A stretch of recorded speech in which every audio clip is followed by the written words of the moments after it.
Good evening. I'm your host, Liz, and welcome to Night News. It is December 31st, 1979, and tonight we'll be discussing the tragedies, the realities, and the major events that were the 1970s. Let's get into it. On the Monday morning of June 17, 1972, several burglars had been arrested from the office of Democratic National Committee. It was soon discovered that these crooks were acting of the authorization of President Nixon's campaign committee. The criminals were caught wiretapping, breaking, and entering, and committing an illegal espionage. In May of 72, it was proven that Nixon's men had been breaking in and leaving with the top secret documents in all of his re-election campaign. I'm standing here now with the former President Nixon himself. Tell me, sir, what's going through your head when you renounced your position as president? Well, it wasn't good. I am not a crook. It was solely for the good of the people. Do you regret the decision that you made? I regret getting caught.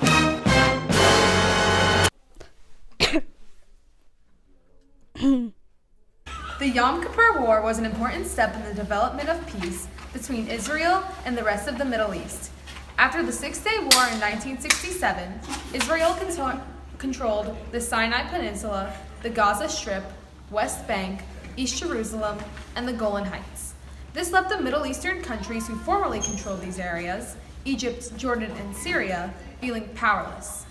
Anwar el-Sadat, the president of Egypt at the time, wanted to attack Israel to regain territory lost in the Six-Day War. On October 6, 1973, Egypt, along with Iraq and Jordan, was able to make impressive advances in the Golan Heights. Since it was Yom Kippur, the military was surprised by this attack.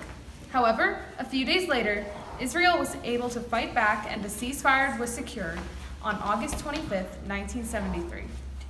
The Israeli people criticized their government for a lack of preparedness, which caused the Prime Minister of Israel, Golda Meir, to step down in 1974. The initial Egyptian successes strengthened Egyptian pride, and el-Sadat wanted to seek peace. As a result, an Egyptian-Israeli peace agreement was signed returning portions of Sinai to Egypt. In 1982, Israel returned the last segment of the Sinai Peninsula to Egypt. Breaking news, a large cult suicide was just reported in South America. I'll take you to our correspondent Danica, who was there at the scene. On November 18, 1978, Reverend Jim Jones and 918 of his co-followers committed suicide by drinking none other than cyanide-laced fruit punch.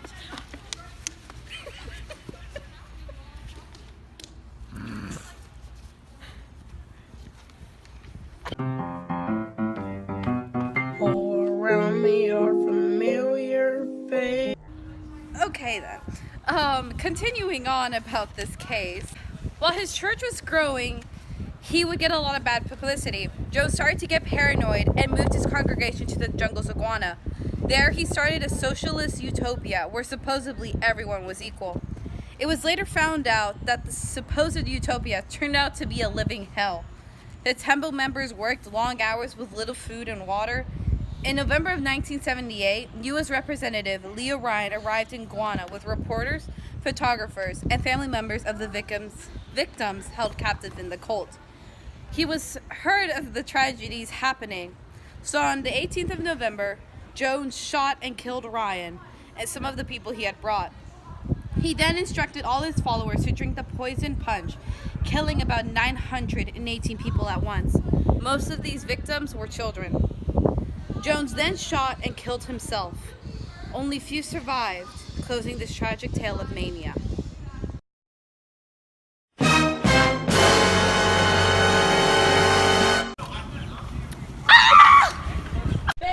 On January 22nd, 1973, the famous legal case of Roe v. Wade was finished with the rule of 7-2. This was a huge upsetting letdown for Catholics and Christians alike. As you can see behind me, many protesters are upset by this decision. This means that a baby conceived in the womb can be aborted, whether being an inconvenience or for other reasons. Pro-life Americans pray that this ruling will one day be changed for the dignity of all. What do you think of the decision by the government? Terrible! They're human too. Why are they being killed? Innocent lives, man. Good input. Happy New Year!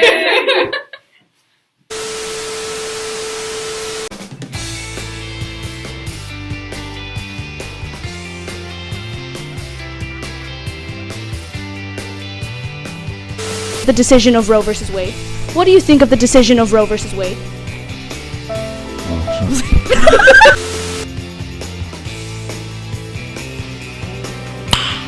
Nice.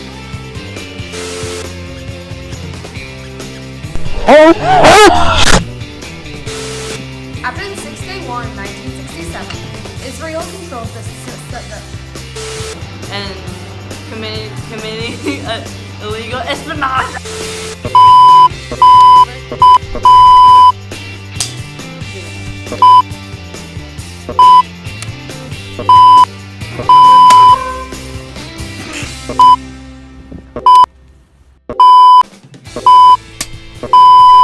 On January 22nd.